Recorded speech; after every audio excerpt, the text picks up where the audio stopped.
We are here in Cannes for the Furiosa premiere. It's very exciting.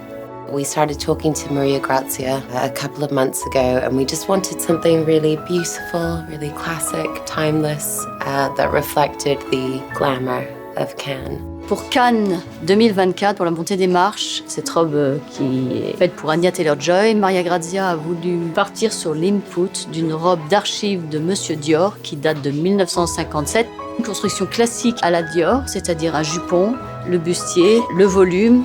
C'est un travail de la maison Le Sage qui a fait des rangées de cuvettes lustrées, cristal légèrement teinté pour que ça s'adapte au tulle qu'il y a en dessous. Ça renvoie plus de lumière, comme les bijoux, sauf que c'est beaucoup plus léger. Ça, c'est très très important pour ce genre de robe. Il faut que ça reste très léger. Là, elle est posée naturellement à la puce au lieu de se chevaucher. Ce sont de très bonnes mains qui sont capables de faire ça. On voit que tout ça s'aligne, se croise pour avoir un très joli décolleté, typiquement de Monsieur Dior, assez bas derrière et un peu basculé.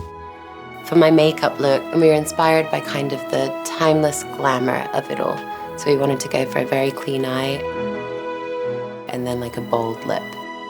We also wanted something that looked kind of the way that light reflects off of water, and Maria's really brought it to life. I'm really happy in this dress.